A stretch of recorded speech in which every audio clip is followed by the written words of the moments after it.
I'm going to invite you along on kind of a little journey I've decided to take. This one started in 1970. I wanted an electric car in 1970. I'm a DIYer, so I do a lot of that stuff myself, and I was going to build my own electric car.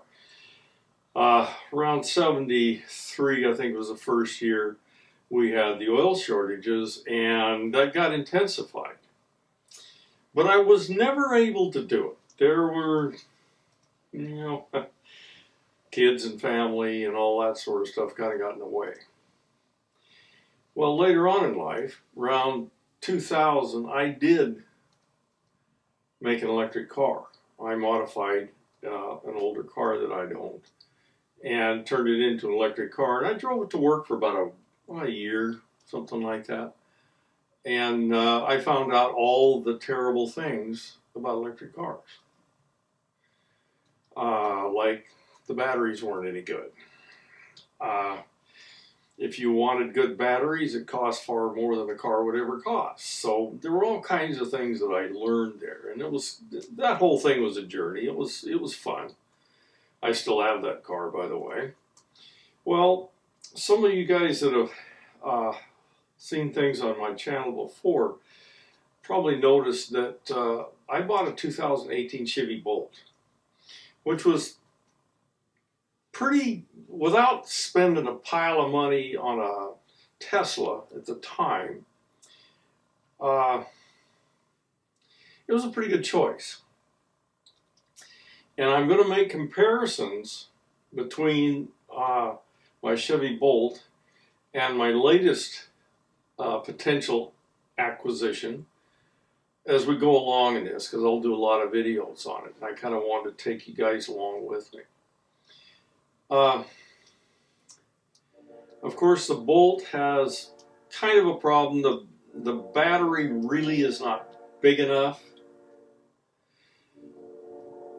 I'm not really tearing down the Bolt. The Bolt is actually an excellent car. It's been put together very well, and it's given me zero problems. I've got, I think, 24,000 on it now. And it's been totally trouble-free. But of course, it's limited, its charging rate and so on like that. And I'll go over some of that in some other videos. But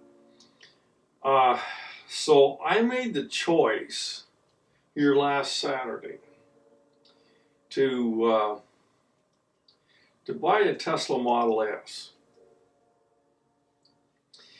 Now, the Tesla Model S got a 100 kW battery.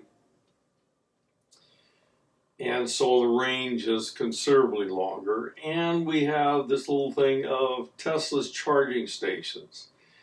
I could go on forever about charging stations. I seldom get them to work. Maybe it's my fault some of the time. But it seems like I'm always calling them up to get them to work. And my daughter bought a Model 3 Tesla about a year and a half ago, and she just goes to a supercharger station and plug it in and it's done. So, okay, there's a lot of things about legacy car manufacturers that just gripe me something fierce. I'll go into that deeper later too.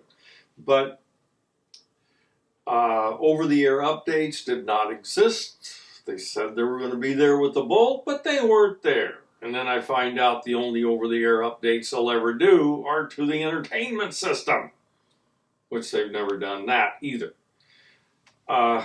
So legacy car manufacturers are kind of down on my list at this point. Not that they don't make good cars, because they do.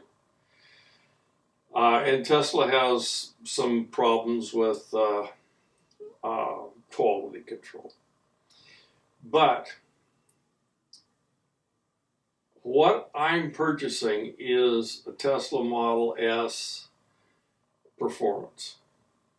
And you know why I want the performance. When I was racing cars, drag racing cars, we worked like heck to get an old 57 Chevy to get into the 11s. Model S will do 10.5 in a quarter mile. Not that I'll ever really do that, probably won't.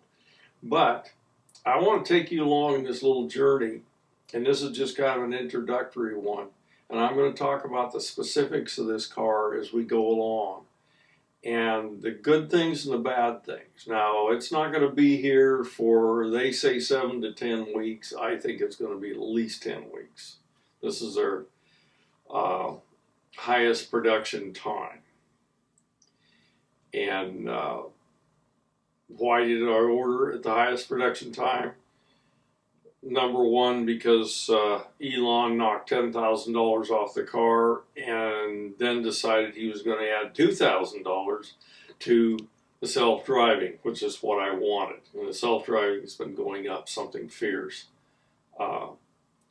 just as fast as I could do it. So in order to get in underneath that and get it for a mere $8,000, I had to go ahead and move now.